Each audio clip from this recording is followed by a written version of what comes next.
It is my great honor to have you all with us on this wonderful occasion, the presentation of the 2021 Vincent Scully Prize.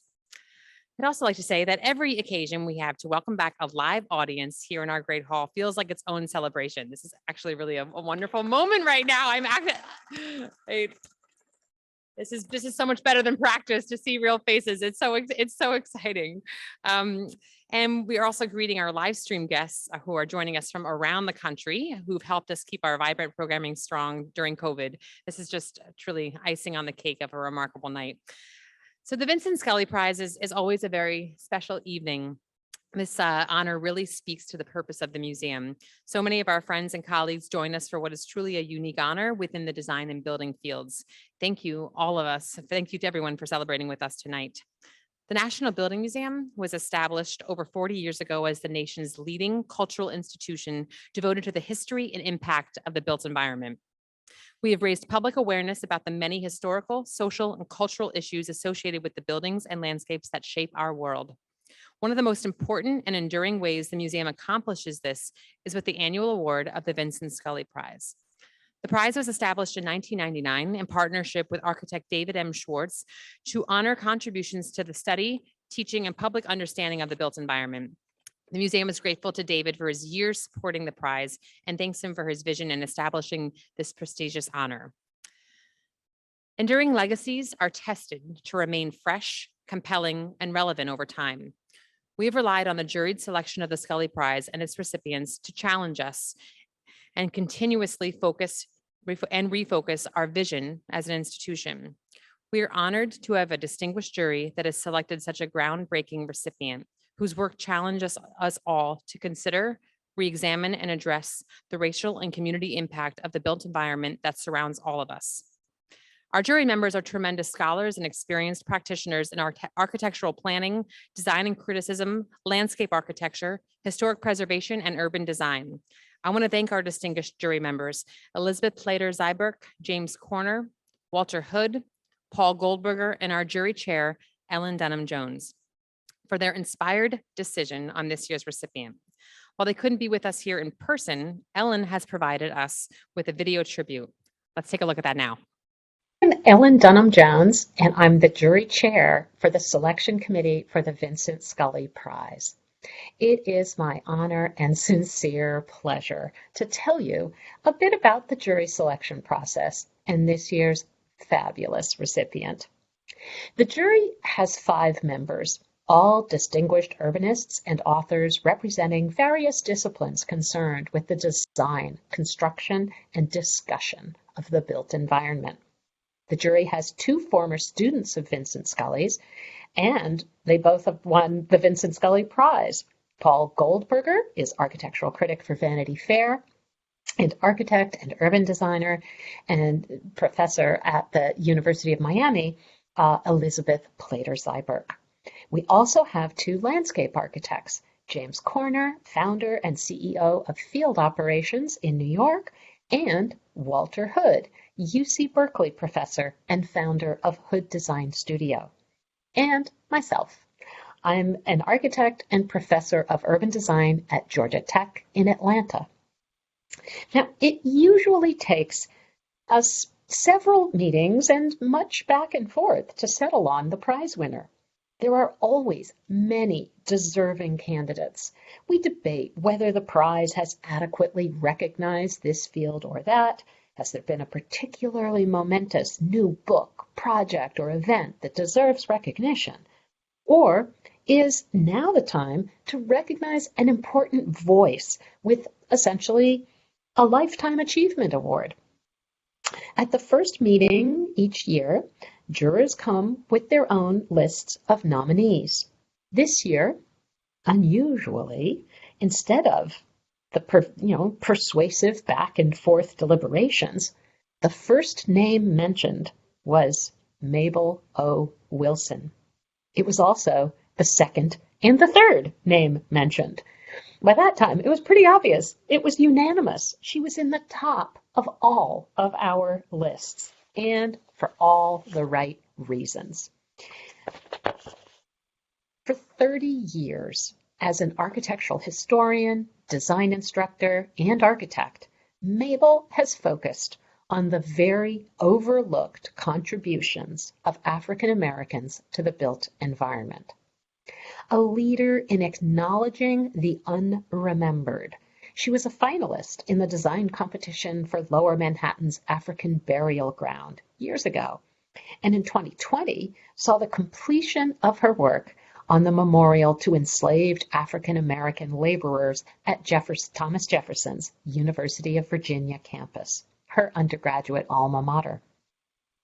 In her 2012 book, just reissued in 2021, Negro Building: Black Americans in the World of Fairs and Museums, she asked what it means for Black Americans to claim a physical space in the nation's symbolic cultural landscapes and a symbolic space in the nation's historical consciousness, two spheres in which their presence and contributions have been calculatingly rendered invisible and abject for over 2 centuries. Through prolific archival research in this book and countless essays, she makes visible just how Black Americans have worked to change their public representation, especially through exhibitions, a task she has also taken on for herself in numerous exhibitions of her own design work and as a curator. Similarly, she's established extremely importantly, I think, how from the founding of the U.S., architecture has told a story of liberty, freedom, and equality without acknowledging the slavery upon which it depended. In close readings of Thomas Jefferson's writings and through archival documentation, Mabel dissects how Jefferson represented American ideals through the neoclassical architecture of the Virginia state capitol, while at the same time suppressing its construction by enslaved laborers and justifying their exclusion from the self-evident truth that all men are created equal. This year, she was co-editor of the definitive must-read book, Race and Modern Architecture. She was co-curator of the first exhibition at the Museum of Modern Art in New York on architecture and race called Reconstructions, Architecture and Blackness in America.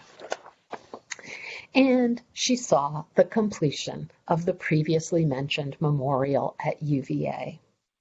While these extraordinary contributions build on a lifetime of scholarship, their realization during the widespread, long overdue cultural and disciplinary discussions of Black Lives Matter only reconfirmed the jury's appreciation for how Mabel's teachings about architecture's racist erasure of Blackness have taken on an urgency that we are proud to amplify, and that she's done so at the level of the highest quality of research, an accomplishment that would make Vincent Scully proud.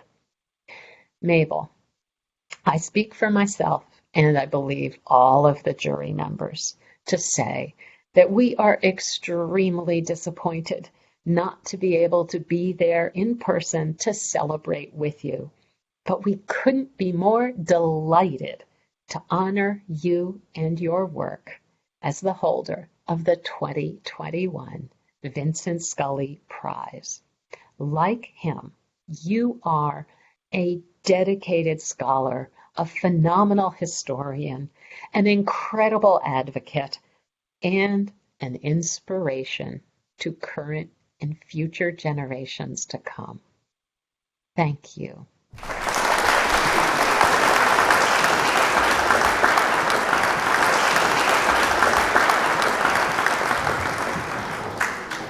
Thank you, Ellen, for that wonderful, wonderful introduction of this year's winner and the jury selection process. And an extended thank you to all the jury members. And in a moment, we will welcome our special guest and the recipient of this year's Vincent Scully Prize. As Ellen so eloquently described, this year's recipient, Professor Mabel O. Wilson, is recognized for her inspired career as an author, scholar, designer, curator, thought leader, and so much more. Later this evening, she will be joined by her friend and colleague, Dr. Stephen Nelson, Dean of the Center for Advanced Study in Visual Arts at the National Gallery of Art. Dr. Nelson has published widely on the arts, architecture, and urbanism of Africa and its diasporas and on queer studies. He's professor emeritus at the University of California, Los Angeles, where he served as director of the African Studies Center and advised the university on its diversity and inclusion strategic planning. Before assuming the role of dean, he was the center's Andrew W. Mellon Professor. Most recently, he has joined the Crest Foundation Board of Trustees and has been named as a member of the Society of Architectural Historians 2021 Class of Fellows. Dr. Nelson earned a BA in Studio Art from Yale University and an AM and PhD in Art History from Harvard University. Together, they will have a discussion that examines Black culture and history and the ways they intersect with the built environment. I'm truly honored that we can host this timely and critical conversation. And now, ladies and gentlemen, please join me in welcoming the recipient of the 2021 Vincent Scully Prize, Professor Mabel O. Wilson.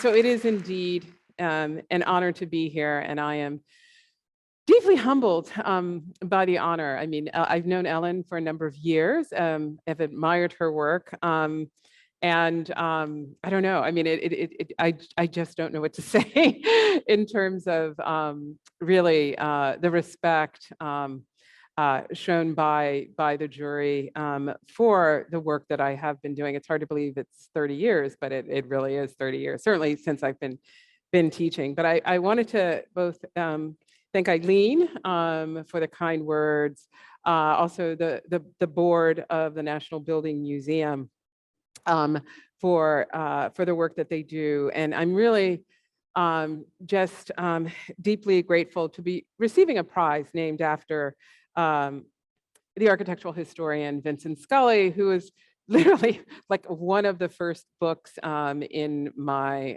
library. One of them was the Bachelard's The Poetics of Space, Vincent Scully's Shingle and Stick Style, and the International Style of Modernism by Hitchcock and Johnson. And those were literally the first books that I received when I started my architectural education at the University of Virginia. And I still actually have those books in now my library that has expanded significantly. It's just also an honor to be amongst previous winners, Jane Jacobs, Denise Scott Brown, friend and colleague Beth Myers, who are all inspirations to what women can accomplish in this field as well. And I do want to thank the committee led by Ellen and joined by James Corner, Walter Hood, Paul Goldberger, and Elizabeth Platter-Zyberg for their work during a period which I'm sure there are great demands on their time.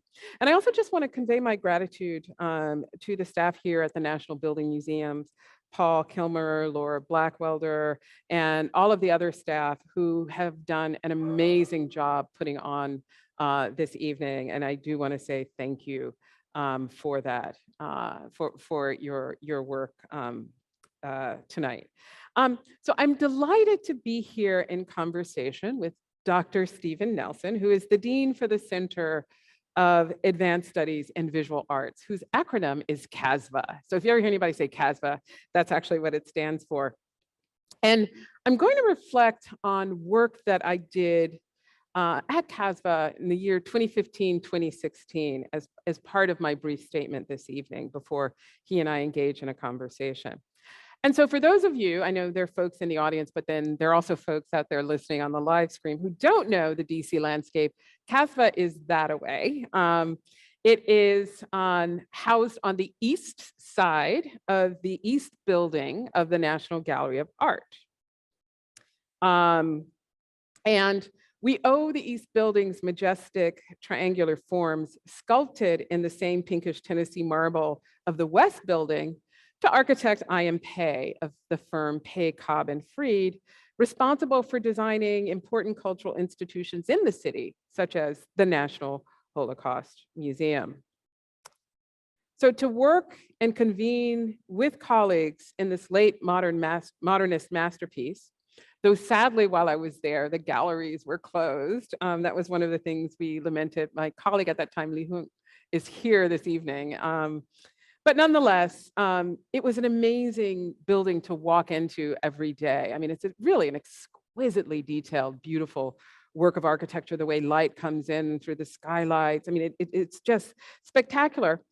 And it really did invigorate my research, having that experience of working in that building. And as we all know, thoughtful buildings can have that effect on their inhabitants, particularly ones whose civic mindedness nurtures the public good. Now, if you've been in the east side of the wing, you take these amazing trapezoidal elevators up. I mean, they're the wildest elevators I've ever seen. And when you exit on the other floors that hold the offices and conference rooms of CASVA, your path takes you along a towering atrium, and it's very tall space. That is, in fact, the library's reading room. So it's really a beautiful study space. And that reading room actually sits atop the stacks holding, all of the books, special collections, and the archives. Now, this arrangement is actually quite similar to where I teach at Columbia University's Avery Hall, which was designed by the architects McKim, Mead, and White. And they also placed the open studios for where students conceptualize future architects atop the vaults of Avery Library, containing the wisdom of previous generations of artists, architects, and historians. Now, those of you who are architects, if you take a sectional cut through the building, you will see this sense that the institutional layering is really comprised of how knowledge is created. This spatial organization describes the production of history that scholar Michel Roth-Triot accounts. And he says, it begins with the creation of sources, followed by the creation of archives, then the creation of narratives, and then the creation of history. And because architecture shapes and stages the spaces of social life or spatial praxis, it is important that we take measure of the stories we want our history of architecture to tell, attentive to hidden histories that haven't been told. Now, during my 7 months as CASVA, and I'm delighted that the dean at the time, Elizabeth Cropper, is here this evening with her husband, Charles, I was actually invited to join 11 other contributors to an exhibition organized by MoMA head curator at the time of architecture and design, Barry Bergdahl, who is also an invaluable colleague at Columbia. Barry charged his team of curators with unpacking and searching for new insights in the archives of lauded American architect Frank Lloyd Wright, whose trove of papers, drawings, and models had recently been placed within the Avery and MoMA archives for conservation and proper storage. My fellow curators sifted through hundreds of documents in these archives as they worked on themes such as Wright's use of ornament or his experimentations with landscape in projects like Tokyo's Imperial Hotel. To my good fortune, CASVA stacks held hundreds of books on Wright's architecture. And yet those volumes yielded very little information about the Rosenwald School, an unbuilt project that Wright designed for Hampton University in Virginia, my curatorial focus of the show. Now, for those of you who don't know, the Rosenwald Program overlapped with Wright's interest in progressive education and the mass production of buildings. In Avery's special collections, I found a plan drawn in pencil and a photocopy of 2 elevations and 1 perspective. The other perspective is actually in the Library of Congress. These were the only drawings of the Rosenwald School in Wright's paper. Additionally, There are a handful of references of the development of the school and Wright's correspondences with the school's administrators, all of whom were white, and his patron, Darwin Martin, who was a benefactor of Hampton. But there was not much else. So perhaps this absence was in part because the project lacked the social stature of the other clients. The Rosenwald Program, envisioned by educator Booker T. Washington and philanthropist Julius Rosenwald, designed and built schools for impoverished Black communities across the American South, roughly from 1910 up to 1940. And I believe there were some 4,000 schools actually built through this program. The program was an innovative endeavor on many counts, especially with their publication of kind of an architectural pattern book of plans for the schools that were initially drawn by students at Washington's Tuskegee Institute.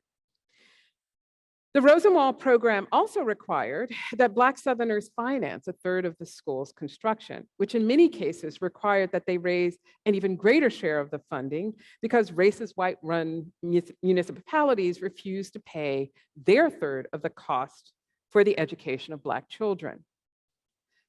Because Wright's primary archive had a paucity of material evidence, I wove a curatorial narrative out of sources from other archives, such as those at historically Black colleges and universities like Hampton and Fisk. The archives of architecture, to borrow Michelle Roth-Trio's apt phrase, remained silent. Now, my splendid Casbah office had a large window, literally floor to ceiling, that actually came with very specific instructions on how to operate the brushed aluminum metal blinds so that the windows on the east facade of the National Gallery maintained a coherent appearance. These, you know this is true, right? These are the demands of minimalist modernism makes on its inhabitants. So my view overlooked the US Capitol and proved to be an ideal vista as I began work on my current scholarly project, Building Race and Nation, that uses monuments of American civic architecture like the Virginia State House and Washington, D.C., to understand architecture's entanglement with histories of slavery and the dispossession of indigenous land. This research points to the paradoxes of the American project and asks, what are the meanings and values we want architecture to convey? In his 1964 book, Modern Architecture, The Architecture of Democracy, Vincent Scully was prescient in equating the rise of the modern discourse of architecture with the rise of modern democratic republics. Now, in researching Building Race and Nation, I spent hours in the microfilm division just over there at the nearby National Archives, spooling through logbooks, letters, and ledgers of the commission that was in charge of building what was originally called Washington City in the District of Columbia. One commissioner's letter from 1782 on provisions and labor, for instance, requested, quote, "Good mattocks and axes must be provided in plenty. And if the Negroes come in Captain Williams, will consider whether the best axemen among them had not best be given to Major Ellicott," end quote. Now, this validates Michelle Obama's claim that she woke up every day in a house built by slaves. Now, many architectural histories of the Capitol, the White House, and Washington, D.C. pay close attention to the architectural ambitions of statesman and architect Thomas Jefferson, the skilled designs of Benjamin Latrobe and William Thornton, and the famous surveys of Ellicott and Lafont. But there is almost nothing written about the enslaved laborers and craftsmen who were essential in building the capital city and its civic monuments. Now, once open for the government's business, enslaved persons were the city's primary workforce. In digging through abolitionist papers and publications in the early decades of Washington City's history, I found newspaper advertisements requesting the rental of enslaved men and an engraving that depicted a group of enslaved workers being ushered toward the burned out shell of the US Capitol to make repairs in the wake of the 4,000 troops under the charge of British Major General Robert Ross, who had stormed the abandoned city and set alight the Capitol's legislative wings and rotunda. The history of enslaved men, women, and children involved in erecting and maintaining America's monuments to liberty, freedom, and equality, for the most part, have remained silent in the archives and invisible in the historical narratives. To make visible and comprehend these contradictions and disavowals of America's core values, we need to pose different questions and invent new methods of research. If we believe the Avery-Casva section of the production of architectural knowledge to be true, this will in turn impact the meanings inscribed in the buildings that shape the public spaces in the cities and towns around this country. Now, that Casva year, I also finished the manuscript for Begin with the Past, building the National African American Museum of History and Culture. And I want to say that Kinshasa Conwell in front, who is the Associate Director of the museum, is here this evening, as well as Carolyn Gleason, who is my editor at Smithsonian Books. So I'm delighted that they're here. And they were great collaborators on this project. So in my interviews with Lonnie Bunch, who at the time was the museum's founding director before becoming secretary of the Smithsonian, he reminded me on more than one occasion that the history of Black peoples in the US is often hiding in plain sight. And that our work, and he not only meant the museum, but our work as historians, because Lonnie is a historian, is to make that history visible. On the subject of architecture, Lonnie shared that he wanted the new museum to have a dark presence on the mall amidst the white marble temples that lined both sides, as a reminder perhaps that there are historical narratives still to be told about the Black experience and about America's history. To be sure, these are difficult histories that may not mean that America is an exceptional nation, nor that it is a shining city on the hill, an unsullied beacon of freedom and equality for all. Through the disciplines and professions of architecture, planning, real estate, and development, and the other arts of the built environment, space has been weaponized to separate, segregate, disinvest, dehumanize, and destroy.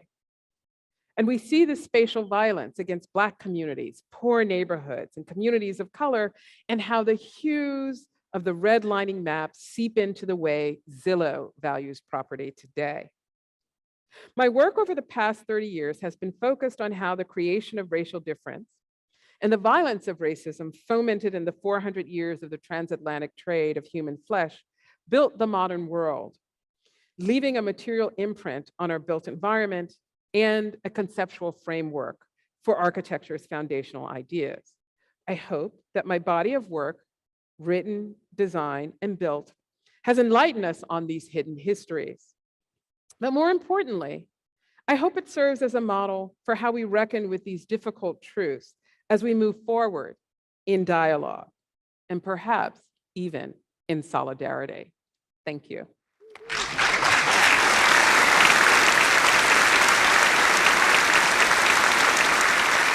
First of all, I want to thank Aileen for her generous introduction and for the invitation to come and talk with you, because A, B, it's wonderful to talk about the issues that animate your work and animate our relationship, and besides the fact that it's fun.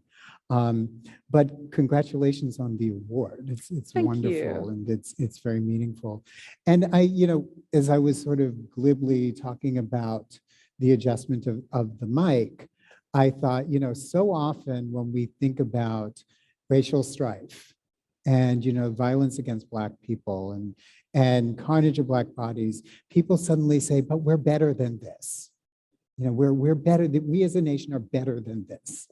And it seems to me what your project has been in terms of your scholarship and your research and your work in Virginia and your work in the Capitol is to show the fissures in that narrative, right? About, okay, we think we're better than this aspiration, but this is what we are. And I would love to have you think about how you articulate that, how you write that across your projects, because your practice goes across time, and it goes from the 18th century to the present, and it takes place in many different kinds of spaces. And I would love to hear how you tease that out in different ways. Yeah, I think I just have professional ADHD in terms of, yeah, sometimes it works to write it. Sometimes it works to construct it. I think it comes from, just asking questions and trying to figure out actually the absences. I'm sure this is true. That we get we got formal educations at, the universities that we attended, professional training in the offices. And, sometimes there are things that come from your own experience that you just don't see recognized. It's not in the books. It's never talked about. And, I sometimes describe my experience at UVA sometimes as being a vampire. You don't see yourself reflected, in the work that you're learning. And so it just starts with questions as to why. And I become, I think, over the years, recognize that it isn't just content, but also the way in which knowledge is structured is part and parcel why we don't see that work. I mean, it's very deep into how knowledge in the West is actually constructed, which is why I think, thinking about the section, the production of creative work, on top of this body of work that is also silent, as Trujillo says, absent of certain histories, right? Because he's writing about the history of Haiti.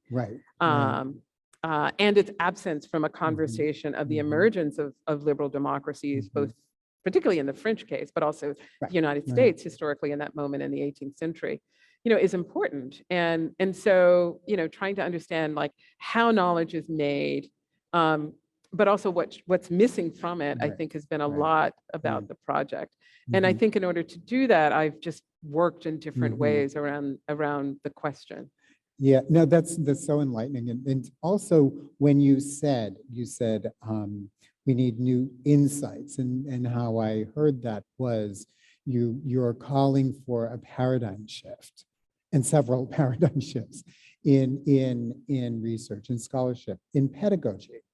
And how do you, so thinking that through, how do you deal with an archive that is silent because things are suppressed, or silent because things are not there? Yes. No, I mean, that's a huge challenge. I mean, when I worked on the book that became Negro Building, which was actually my dissertation, which was actually called History Made Visible. And I was originally going to write, the dissertation proposal was to write about the Black Museum movement in the United States, pretty much from the 60s onward.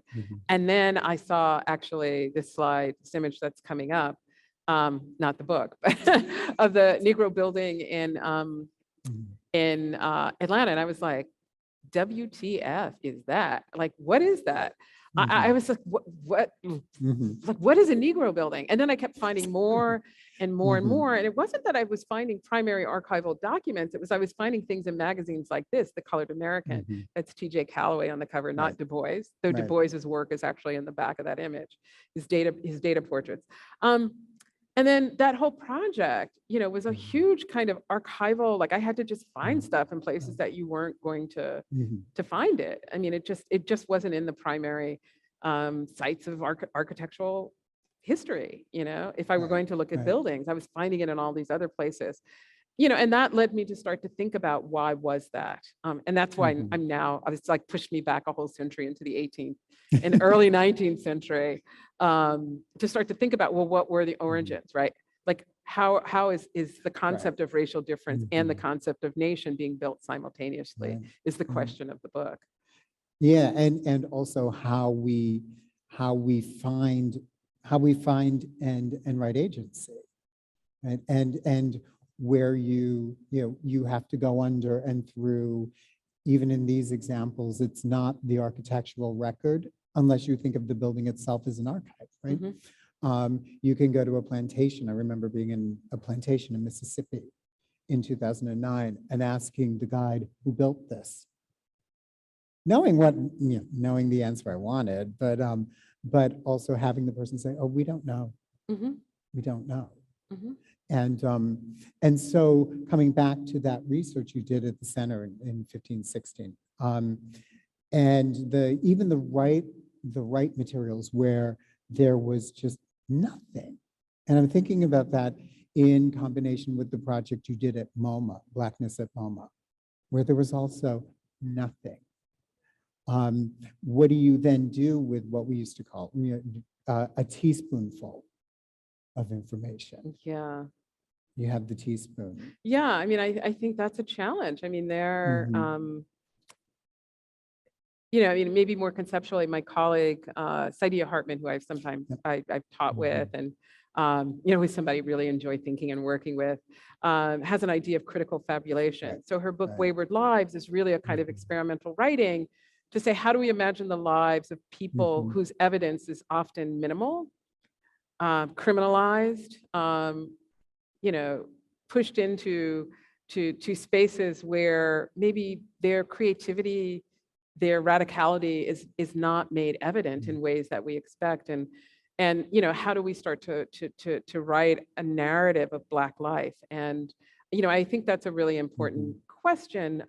I think Jennifer Morgan's really amazing book, Reckoning with Slavery, does very similar work. And you know, and these are you know, works dealing with kind of the question of the historical archive and the question of evidence and how we write history, but also that does impact the curatorial. And so in working on reconstructions, Blackness and Architecture in America, my co-curator is here this evening, Sean Anderson. Hi, Sean, back there. You know, the early conversations were really about how do we work on this project in an institution like the Museum of Modern Art that relies on its archive to validate any new project. You know, they draw, you know, if somebody's showing, it's like this work, or, you know, there's a way in which the archive is constantly used to sort of, to validate the importance of the work on the wall. But as MoMA discovered, when they were literally expanding the canon and recognizing there were women who were modernists and, you know, people of color in Eastern Europe and all parts of Asia who were asking modernist questions. It wasn't just Pollock and Picasso. There were lots of people doing that. Darby English and Charlotte Barat did an amazing book called, among others, Blackness at MoMA.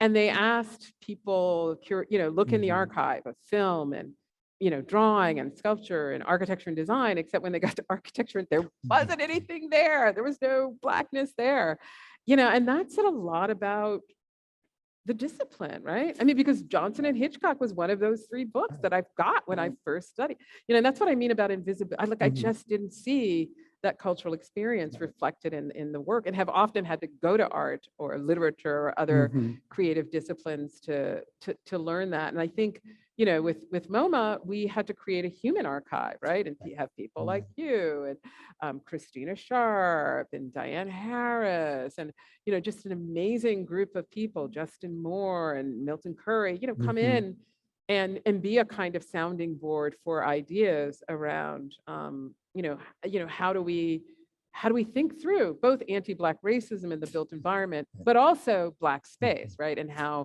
you know, have Black communities imagined social life through how they build their world. Right.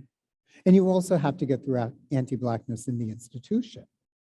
Oh, absolutely. And so, I mean, you know, we can go there, but there's all of those things that come together. And it seemed to me in reconstructions, what one encounters is a shift away from what one does as a researcher, because so often we're thinking about a genealogy, right? A genealogy of architecture. A comes from B, comes from C, comes from D. In art history, the same kind of thing. We're constructing these things. And in reconstructions and in some of your other projects, that's not there. And so it seems to me what you've been able to do is create that different way of working that doesn't rely on the specter of influence. Because in architecture, it's, you know, it's paramount still in many ways that, you know, we work from Scully. We all took Scully's classes. We all, and there were thousands of us, except for me. Um,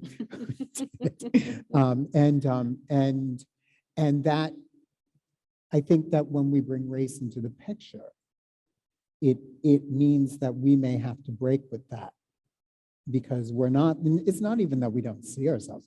We're not there, and it's not even like some of us worked in those spaces.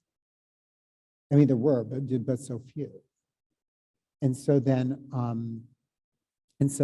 how do you then take that to, I'm going to go to pedagogy for a minute, because you have these projects that, you know, are also part of your, I think of your practice as writing and designing, and also facilitating the work of others. And I'm thinking of the Global Africa Lab. I'm thinking of Who Builds Your Architecture, those kinds of projects. So where do those come into this kind of a conversation? Yeah, no, thank you for bringing those up. I mean, there are some images of that work on the you know, and being shown. And one of the things I think I have learned, which is not necessarily how we learn architectural education. It is not how you're trained to be an architect. You know, the training of the architect is often about the individual genius, right? I mean, Wright is a perfect example of that, right? Even though it was very much, I mean, when you start going through, you know that there's amazing histories of people who've been in that office, who were doing the exquisite renderings, right? You know, but nonetheless, there's always this figure, right? You know, and which is typically male, and definitely white.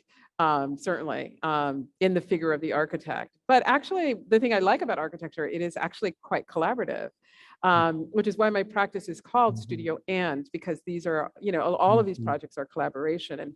And certainly that's what I learned in the curatorial project at MoMA.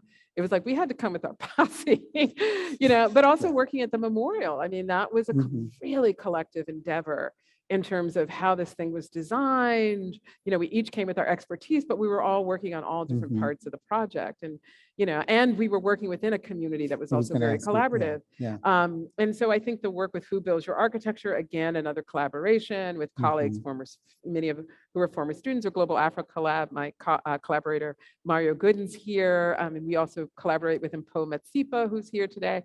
You know, these are just ongoing dialogues with people that really enrich the work. And what I think is very exciting is that I see, you know, a lot of the next generation of architects do work that way. You know, this is, they're working collaboratively, and they see themselves as collectives in terms of how they work.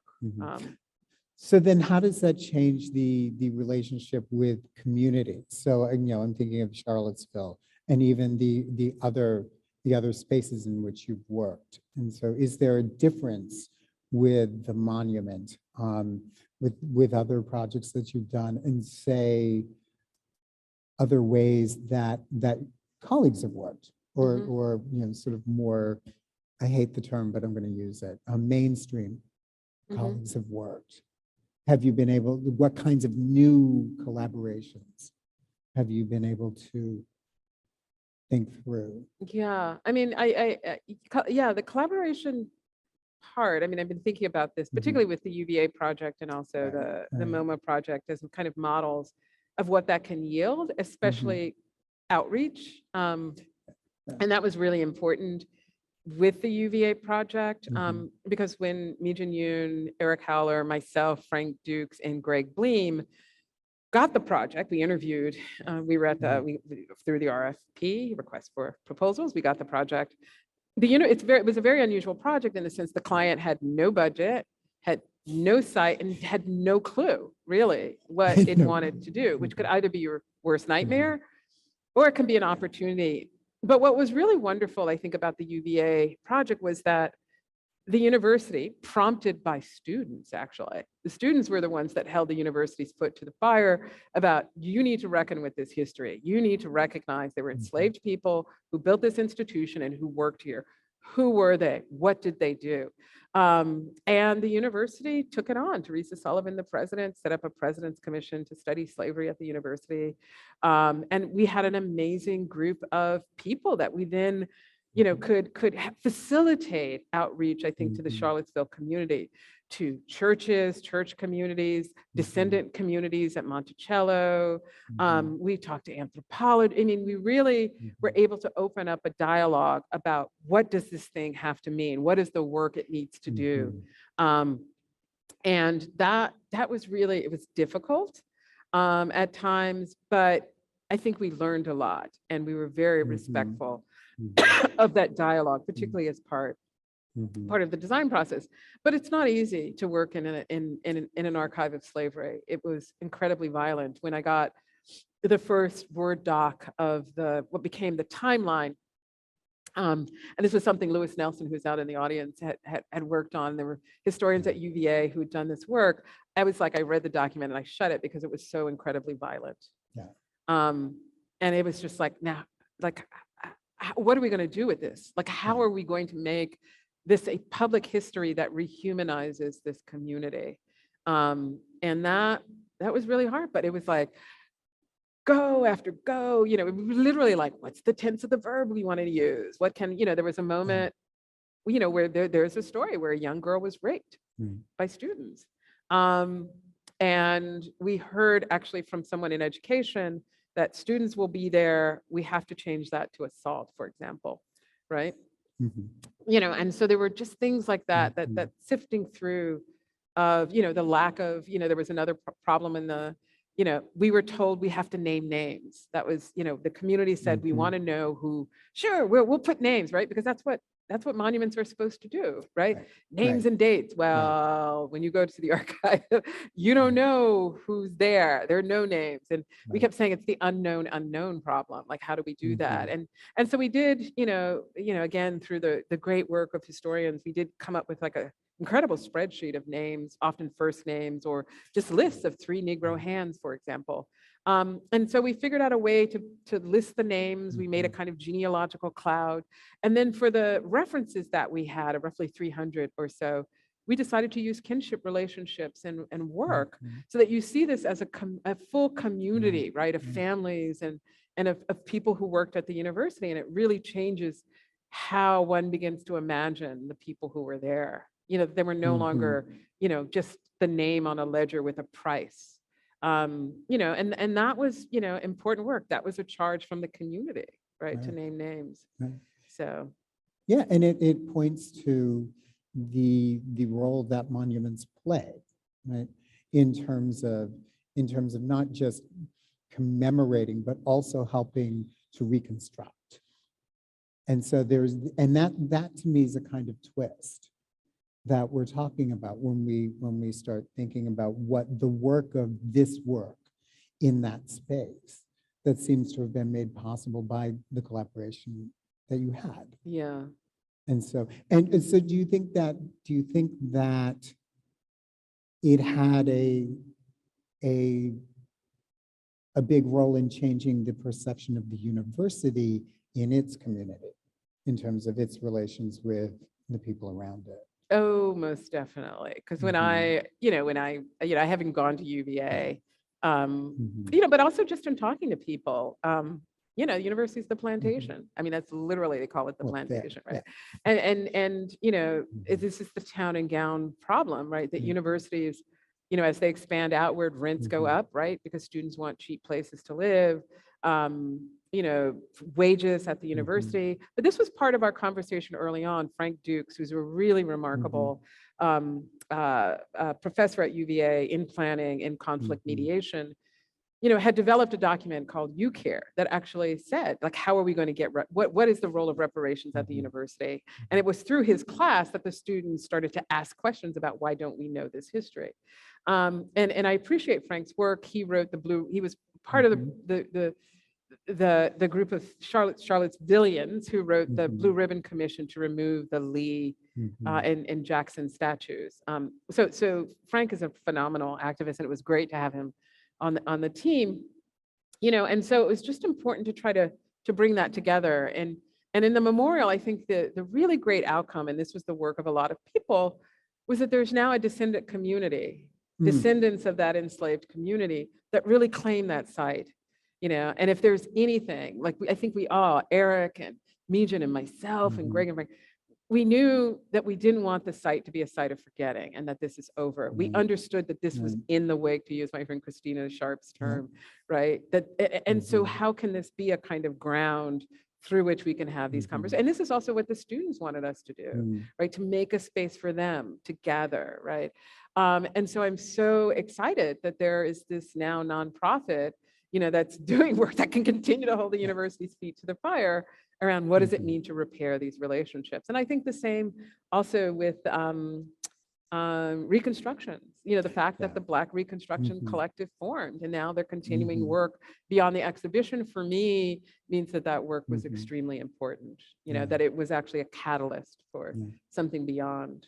I also thought with the exhibition, which was brilliant, that the MOOC that you all did alongside of it was really quite amazing. And it was this other form of outreach where people didn't have to get to the museum. And in that moment, it was really hard for people to get to the museum because we had the perfect storm of your show, the pandemic, social unrest and all of that, which made it almost impossible in many ways for people who were not there or who were not really, really dedicated to getting themselves to New York City to the show. And it was this other form of engagement, which I think was really, really helpful. Yeah, no, that was really, MoMA has an amazing educational department. And I think that, they're not the curators, but they're actually the people who perhaps are thinking most innovatively about what's going on and what is public outreach. And they are Arlette Hernandez and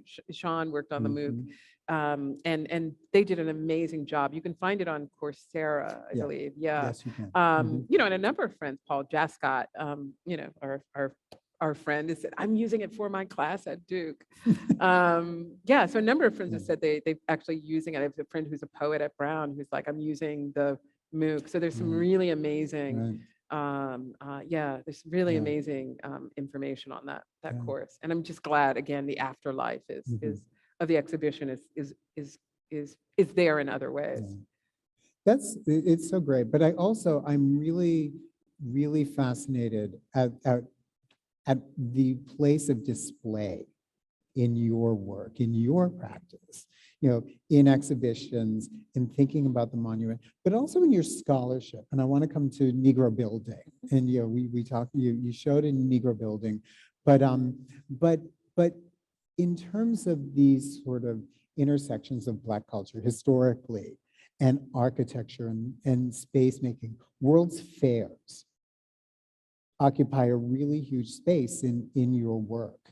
And I would love to sort of have you talk about the title of that book, because for me, it does a lot of work. I mean, there's the building, but then there's the building, right? And I would love to think about the different vectors through which you come to that. And I'm thinking of Du Bois in 1900, which is, which you wrote a beautiful essay about, and the other examples in your book, which fascinates students. When I was still teaching, I used your book religiously in my classes. And but thinking about the creation of these spaces as a kind of analog to the spaces you created, at MoMA or at UVA. I mean, the Negro bill, again, when I found that image, I'm like, what is this thing? And then to understand that there just wasn't one, but multiple. So if you actually started to study them, right, as a series, you actually started to see how African Americans were using the space of exhibition, the fair, as a site for sociological, they would do sociological congresses. Du Bois was involved in that. They were sites of art exhibits, which were consistently throughout that. I mean, there were fairs, it was like everything was in that. But because they were temporary and not permanent museums, right? I think there was more willingness of the white organizers, of at least the mainstream ones, to allow Black participation. Not always, but certainly at Atlanta and Tennessee and Jamestown, and a number of the ones that actually had the Negro buildings. And so these were display spaces where people were literally imagining citizenship.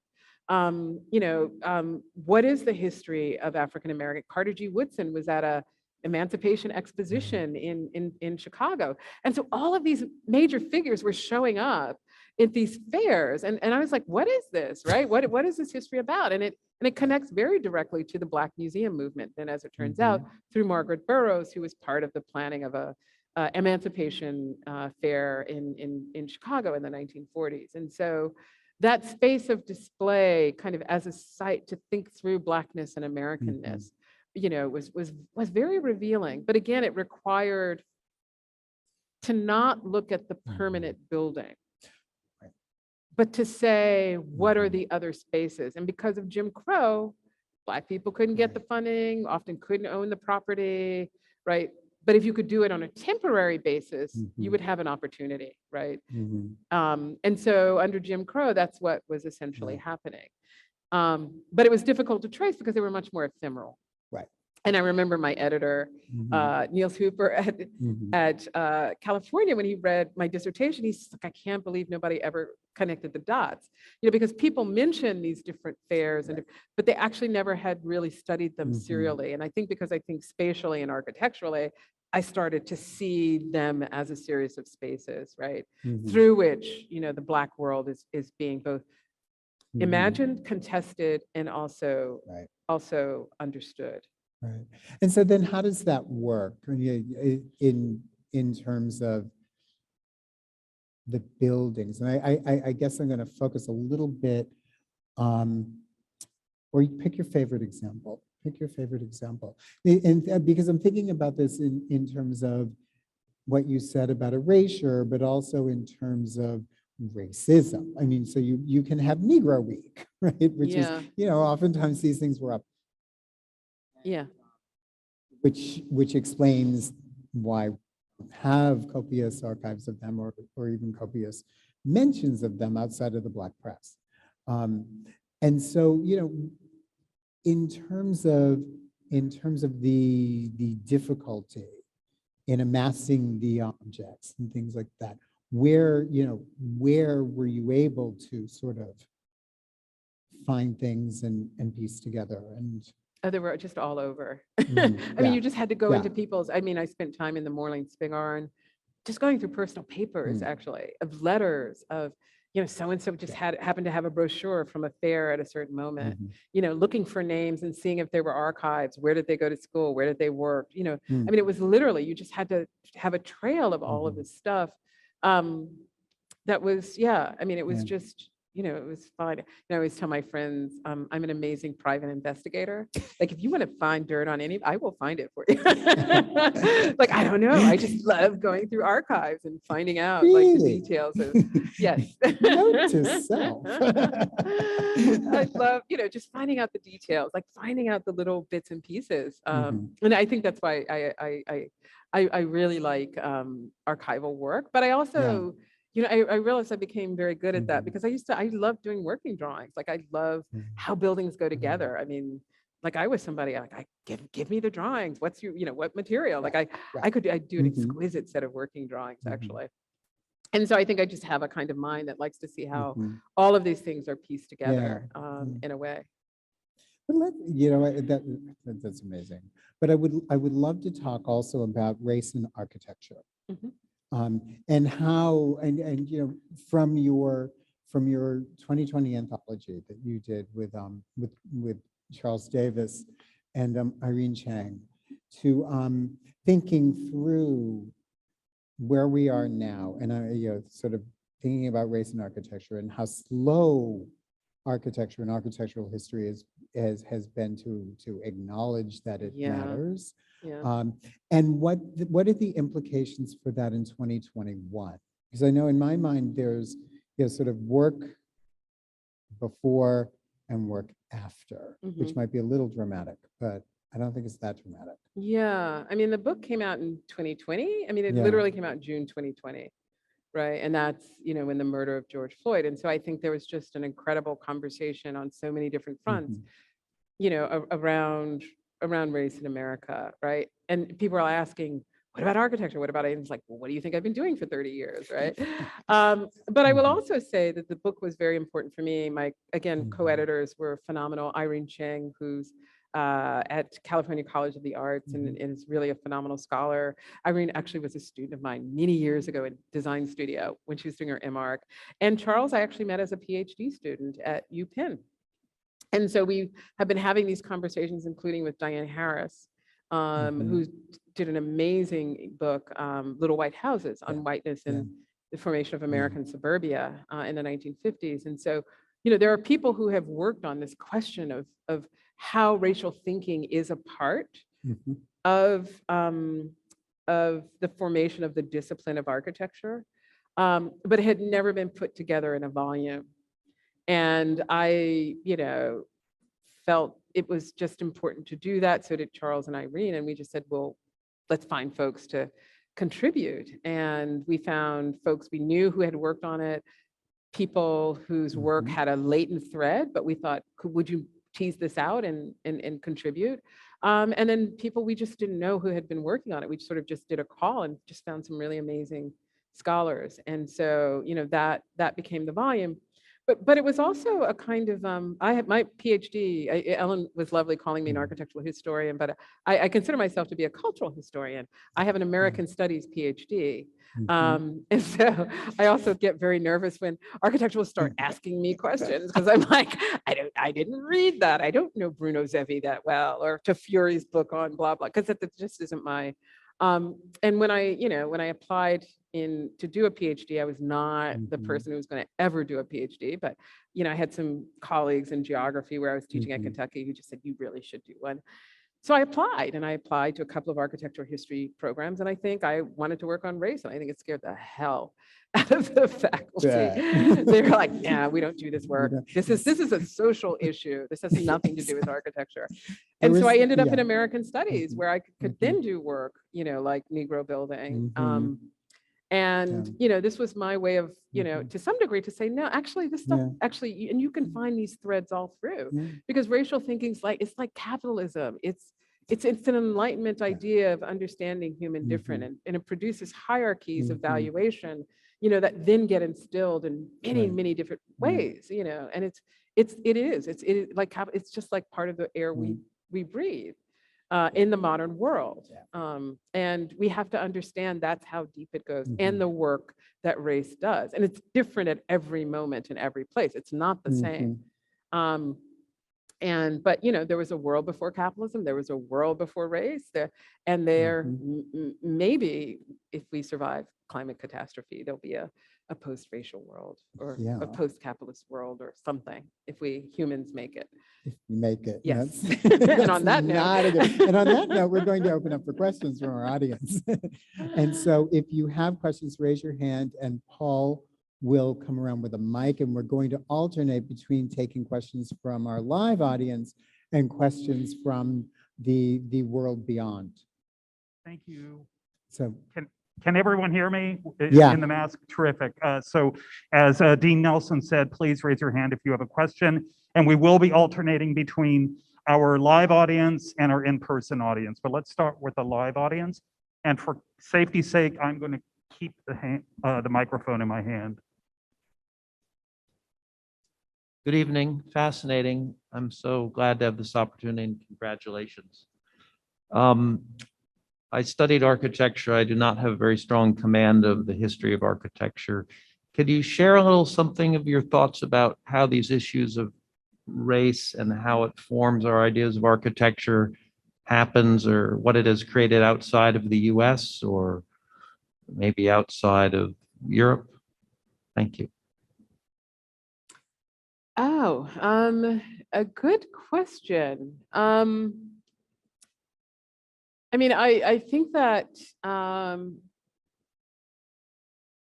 yeah, I mean, really within, okay, I'll just put it, like, I like to tell my students, and they're like, no, but I say, no, this is true story.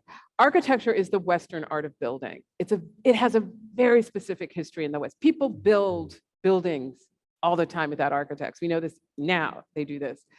So there's a very specific kind of protocol and set of practices and concepts and ideas that form into this thing that we now call architecture that actually has now spread worldwide, right? Like it's the term that is used. And that's true because there's so many terms that we know linguistically are shared. And I think that's the case. And I would just say it forms in the West, architecture forms in the West, kind of parallel also when the West is also starting its colonial journeys outward to Asia, Africa, the New World, which isn't to say that they didn't have contact previously, but the colonial project is a very specific one. And so these things are coming into formation at the same time, right? Understandings of what is the humanism as well. So all of these things are just entwined with one another in terms of how they form. And we often, I think the way we think about race is it's a moral individual, but actually I think it's better to start to think about it as something that's just much more broader and kind of systemic and just embedded in the body of knowledge that we actually use to understand the world. And you know, and I think it operates worldwide. Like, for example, one of the ways I like to sort of explain race to students is, you know, you can be a feminist and be male. You can be incredibly devoted to patriarchy and be a woman, right? You can be invested in whiteness and be Black. Like it's not a biological condition, right? It's a position. And I think that's really important to kind of recognize in terms of how race operates. We tend to make it biological because that was a very important trick. We're all human. There's no difference. We're not a separate species, right? So we have to then think about what is the work that race does to try to make us feel that we're different when, yeah, actually we're all human. Sure. We're still waiting for our online audience to process the conversation, but until then, we'll continue with our in-person. Oh, you're going to do that. Mabel, thank you so much for all that. And thank you, Stephen. I believe you're also a writer of fiction. And I wonder if you could say something about how that, unless it's a secret, It is. how that, Not anymore. how that relates to your architectural practice and vice versa. Wow. Well, that was a certain moment where I was trying to finish Negro Building. It's a long story about Downton Abbey fan fiction. And I have not gone back to that moment in a long time. But it was just a fun, like you know, writing, I can sit and make a drawing for hours. Writing for me is really hard. And somehow I just stumbled onto kind of playing around with fiction, and it was just fun. It was a way of playing with language that I hadn't really done before. And it was just a kind of way of thinking about narrative and description, and that I really enjoy and actually did toy. I thought if I don't get tenure at Columbia, I'm going to bake pies and write romance novels. And, and that, you know, was a kind of, was an option, but I did get tenure, and I'm still baking pies, but I haven't written any fiction in a long time. But it was just a test. I mean, I wish I read more fiction. I enjoy it, but I'm always so busy with projects and other things. So, but what I actually do, it's not in this, but I've done some video work, and I would really love to find the time to really get back to an artistic practice in some way. But thank you, Elizabeth, for that. So we do have an online question. Victoria, please. Carlos asks, has the receipt of your work by other cultural theorists differed from that of architectural theorists and scholars? Oh, so cultural theorists. Yeah. Yes. No, I don't think that's a really great question. I don't think so. I mean, I've been surprised sometimes that, you know, like Negro Building is kind of read by people in education and religion. I've had very interesting conversations. Like there were some people at MoMA who were trying to find some information out about something I mentioned in the book for something they were working on, because somehow I had a source that they hadn't been able to find. And the same was true at the Met. There was I think the head curator of American art, I always forget her name, said, you know, we've been trying to find a source for this one painting by this by this artist. And lo and behold, because it had been in this exposition, there it was. And but they hadn't looked. They were probably looking at these other sources, but actually not looking at expositions. And so I'm always just happy, that the work has a broad audience in a way. But I think that has a lot to do with I do American studies, actually, so I work across many disciplines, and that tends to be kind of a way in which the work just opens up. And I mean, I've worked, written about film. I write quite a bit actually about art, urbanism, and then I try to make things every now and then when I have a moment. And you've written a beautiful essay for us on Carrie Mae Weems. Yes, whose images I have to get to. Yes. Finally have them all as of today. But yeah, I have a very, very long, it could be a mini book actually on Carrie Mae Weems's work, which is somebody whose work I've always admired as well. I believe there was a question. Hi, good evening, Prati from DC. It's been a really inspiring conversation. I love analogies. The reference to vampires was amazing. Like, I didn't care for stand-up until I saw Hassan Minhaj, and now I can watch Stephen Colbert. My question, I'm probably asking the question about a future to a historian. My question is, like, as Dean Nelson pointed out, that the monument's not just remember but reconstruct. So what happened now that we are talking about the history? What do we go from? Where do we go next? Like, how do you have these conversations? Today we had a lunch presentation in the office, and someone literally fled the building to avoid the conversation. And so, like, what's next after, like, after shedding light on the history? Like, is it healing? There's healing, and how do you envision a future if we survive the climate change? Mm-hmm. Oh, wow. Thank you. That's an interesting question. I mean, I just think that, well, I think the question is how do you, after we do these historical archival projects and, address difficult histories, right? What do we do with what we have? And I think part of it is just, what do we learn, right? And if that could bring us in dialogue, then, I think we can, start to imagine what's next. I mean, I think that, and sometimes, sure, it challenges myths that we hold on to, but that's okay. Sometimes those things have to be let go. It's okay. Things change, times change. But I think it's important if we can engage in civil dialogue about these questions, these histories that, for many reasons are hidden or lost or unknown, then I think we're all the more better. And then we have to have the discussions about what to do next. And I think that's what I found so powerful about the UVA story was, it was students. Students wanted a plaque in the rotunda that said something about the enslaved workers that built. So they got the plaque. And then another group of students said, no, that's not enough. We need to know more. We need to, right? But every time, I think what it did was it opened up dialogue. It opened up, ways of thinking about these histories. What is redress? What is repair? Like, all of these were questions that were being asked by students, by staff, by faculty, by people in the community. And, again, I mean, I think there's some amazing work that's been done, I think, out of that.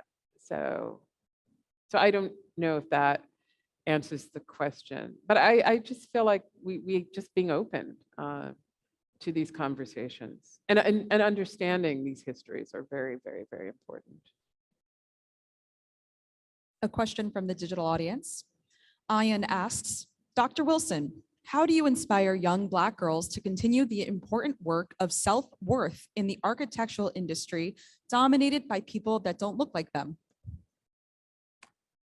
Whoa. I think it's very good. I think, there are a really amazing group of, I think of Kimberly Dowdell, Sharon Sutton. There's some really amazing Black women in architecture. I think of friend Leslie Loco, who are educators, who are practitioners, who Norma Sklaric, who really established role models, I think, in many ways. And sometimes it doesn't mean that you necessarily have to be a straightforward practitioner, that there are other ways in which you can do work around the built environment.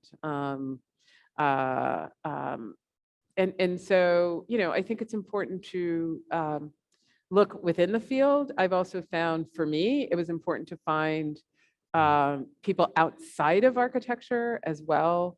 Somebody who's incredibly influential, which is why she's included, is the author Toni Morrison, who I never had the privilege of meeting, but was a big fan of her work. And it was a lesson to me, not about literature actually, but about art, about representation, and which I then could take into architectural representation.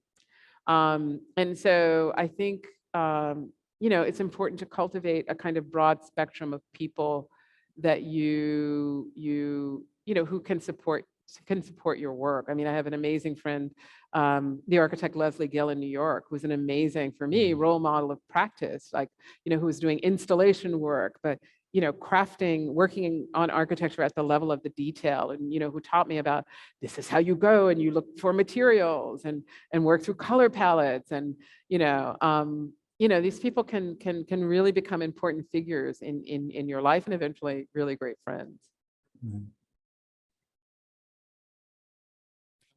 I really am interested in this whole lost and found, and the intentionality of what people find when it comes to issues of the role of Black people in culture and in architecture.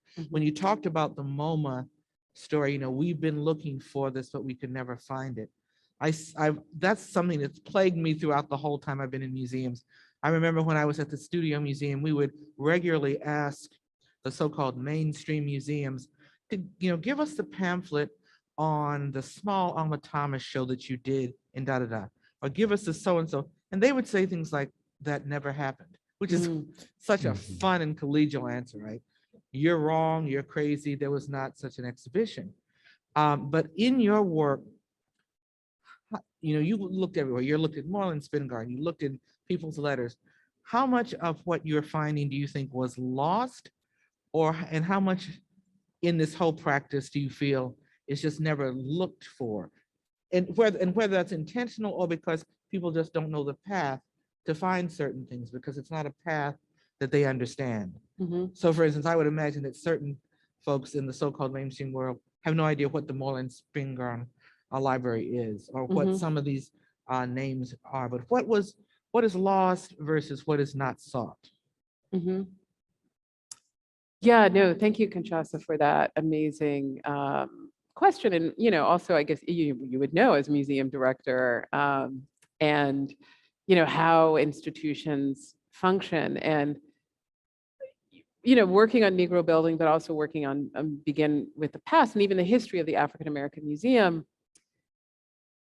And this is the kind of the ways in which the racial calculus works, right? It's a calculus of what's valuable and what's not. What's valuable gets saved. What's not valuable gets discarded, right? And so just stuff's just not there. It doesn't mean that it didn't exist. It's not held. It's not archived. The building doesn't exist anymore. It's just been raised. And that impacts then how one writes history. That's why I like the trio's formulation, that just says, no, history isn't telling of the events. No, it's a production. And in that process of production, some things are kept, right? And then other things are not. And I think that's the challenge of writing histories of Black people around the world, is that institutions like museums and archives, because of the way in which they see value, didn't see value, right? And so it's just not there. The book's not made. The event might have happened, but the evidence may not be there, But the evidence actually might be in somebody's personal papers or something that's in their garage still, or, and so you have to be able to look elsewhere, right? Which means sometimes that your more conventional training, right, in art history or isn't, or history for that matter, isn't going to work. And that's why I love Jennifer Morgan's new book, Reckoning with Slavery. It's an amazing historian who writes on women in the slave, doing trying to trace women in the slave trade. And she keeps asking, why do they disappear? Why are they not there? What do we know? What is their agency? They must have understood the system, right? Evaluation. And she says they're there, but we have to ask different questions to make them visible, right? But that requires, and she says, my training as a historian can't get me there. I have to then use other methods to then see and make these women visible, right? And she does, and it's a really amazing, it's an amazing book, but it's a good book on method, right? And method could be research or curatorial, but I would just say this could be what some community group might do, right? If they're thinking about a memorial or some project within their community. I mean, these are the same questions, I think. So, but thank you. That's a really, really great question. Ja D is curious about spatializing memory and asks, can you talk a bit about how your teams for the MoMA exhibit and the UVA memorial determined the boundaries / parameters for what all needed to be communicated? For what needed to be communicated? Yes. Wow, I mean, it's a very broad question. I mean, I would just say in both that we recognize there was a public for the project, and I would say both those projects, we knew that the public was not a singular one, but an incredibly diverse group of publics. And so I think as Stephen brought forward, we have this online class that could be educational. And what would that mean to speak to college students or high school students or whomever, and so to think about, these different audiences means that you are communicating in different ways. I mean, there was a whole, for the memorial, there's a whole educational component. Actually, the website launched yesterday. And so there's a whole, pull down menu on education because there's really great work that educators did both within the Charlottesville school system as well as the university around how do we teach this. And so, I would just say that the communication question, is just that recognize that you have multiple audiences, especially when doing public work. That's very vital and important. We have time for just one more question, and we'll take it from the in-person audience here. Thank you, and it's an honor to be able to ask this last question, but I guess I thought about it in your conversation around the UVA memorial and talking about the community outreach process in the planning, and then also the sort of community building that was able to happen within the space afterwards. And I'm going to try and hopefully it's not too broad, but I guess I'm curious to hear what sort of you would say are some of the most important elements in, in the planning, like process, the product itself, and then also sort of the post-production physical space and interactional experience of architecture that aims to make visible these histories, honor them, and then also, deconstruct and reconstruct in a more positive way. Yeah, I mean, I think that question, about process actually relates maybe to the previous question around communication. And I would talk to the person sitting next to you on your right, Louis, who is essential in, the community outreach for the memorial. But I think it was important just to have a dialogue with people, right? To go to Zion Church and actually go after, go after the surface, and when they have a repast, actually sit there and speak with people and talk about our intentions. And we had a whole group of community ambassadors who are actually out there. We worked with organizations within the community. So it wasn't just the team. I mean, there literally was a kind of army of people. A great person, Diane Town Brown, was talking with people within the community to hear, to get their stories, because it builds stakeholders, more importantly, that people feel that they have a stake. And it's important that people feel like they're heard. I mean, this is something I learned from Frank in meetings, is to say, now what I hear that you are saying, to make sure that people know that they have been heard. And that was really important, which is why we kept doing meeting after meeting after meeting, all the way through until the fence came down and we had a meeting with the descendant group. And we had to hear them, and we listened to them in terms of, because they were now stakeholders in the project, and we still had a few things in the design process to finish, and they had opinions about what that should be. And so we had to hear that and listen and acknowledge.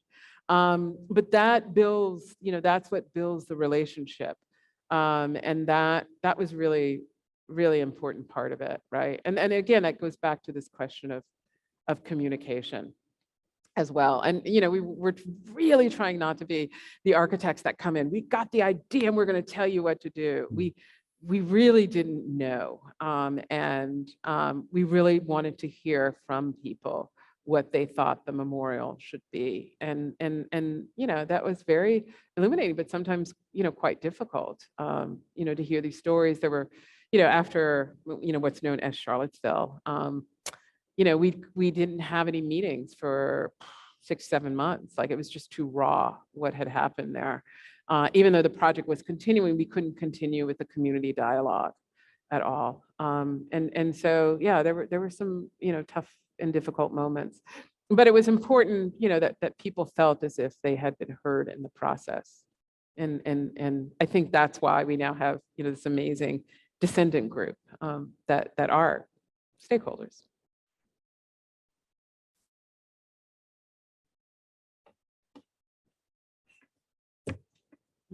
Wow. It's on. So tonight was a celebration, but it was such an education and an inspiration that let's just give a round of applause before we conclude.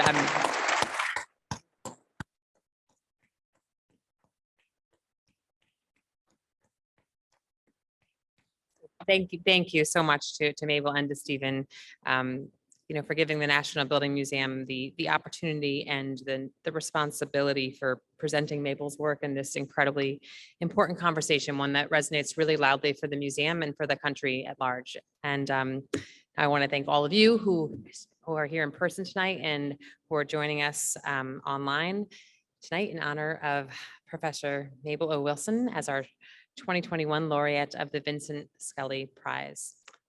Good evening.